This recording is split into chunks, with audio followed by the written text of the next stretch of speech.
जोहार मुई श्रेया आपण मन के स्वागत करुचे मोर चैनल संबलपुरी ब्लॉगर श्रेयारी।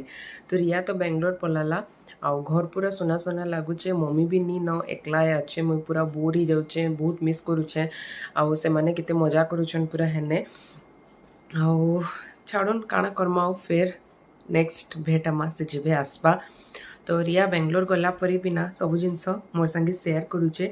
तो मुई भी आपण मन संगे से सबु जिनस शेयर करबी। आपण मन के भी देखी कि ना बहुत भल लागबा। आ आशा करुचे आपण माने ई वीडियो रे भी हेंता ही भल पाइबार देबे जेंता सबु वीडियो रे देसन। तो चलुन आज वीडियो के स्टार्ट करमा। रिया घरे जेन होटल रे रहीचन से होटल रे ब्रेकफास्ट कॉम्प्लीमेंट्री है। तो पहुँचुन सारी माने इटा तांकर चा नास्ता पले आसलानो काଣା खाइलो बोली पचराली बेले लंबा चौड़ा बताला पूरा। तो मुई आपण मनकर संगे शेयर करुछे काଣା काଣା नास्ता रे आसीथिला जी। पूरा प्योर साउथ इंडियन खाना आ हे साइड रो खाना तो टिके भल लागसी भी। ई सब देखि कि ना मते मोर बेंगलोर रो दिन मान पूरा आज मने पड़ी जाउछे। आ एटा समस्ते बाहरी गले न पीजी खुजी जिबार लगे। एकेन पहला पीजी खुजबे तारपरे जाइकिना पीजी रे शिफ्ट हैला परे न जाइकिना शांति लागबा आ आराम से तापरे ई माने तांकर क्लास स्टार्ट भी करि पारबे।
आने एटा पूरा पीजी खुजबार रे बिजी अछन। मझी मझी रे मुई कॉल करिकिना पचरुथिली केने मिलला न कि निहा मिले केनटा काना देखलो न। एक्चुअली घरु जिबार आग्रु ना ऑनलाइन 2-3टा पीजी देखितिला आ से मन के कांटेक्ट भी करितिला। बाकी से माने कहितले तुमे जेबे आइबो तार दिने 2 दिन आग्रु आमके कॉल करबो जे आमे हे हिसाब ते देखि पारमु। आ एबे एटा एडमिशन टाइम है ना पूरा सब आडे कवर हो जाउचे बोले माने एटा ई लाइन रे न सब पीजी मान अच्छे बोले बुली बुली खुजुथिले।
तो ये मान के गोटे पीजीटे मिलीगला आउ एडभांस भी देकिना पलै आसले पीजीटा भी बहुत सुंदर अच्छे कहते रिया वीडियो कॉल करिकिना पछे देखावा कहीचे आटा आसला बेले खाना सब धरिकिना आसीथिले बेले मुई एटा फोन करथली बेले मम्मी मते बतौथिले कि माने ओडिया कुक अछन से पीजी रे कहिकिना तो बढ़िया सुविधा हैला खाना पीना रो भी टेंशन गला आउ इटा मस्त माने एखन खाना पीना खाएबे आ तपरे रेस्ट टिके नेबे सखालु बिचरे पूरा इदी सेदी होउछन तो मुई भी रहली आज वीडियोटा एतकी ही थिला आशा करूँ आपण मन के वीडियोटा भल लागिथिबा जदि वीडियो भल लागला तो लाइक शेयर और सब्सक्राइब करबा लिए बिल्कुल भी नहीं भूलबे और साइड रे जेन बेल आइकन अच्छे सेटा के भी क्लिक कर दोथबे जे मु जेतकी भी वीडियो अपलोड करबी ता नोटिफिकेशन संगे संग आपण मन के आपनकर यूट्यूब स्क्रीन रे आसी जिबा तो रहुचे फ्रेंड्स आउ भी बहुत आके बेंगलोर वाला वीडियो अच्छे देखबार लगी तो चैनल के सब्सक्राइब करिथिबे।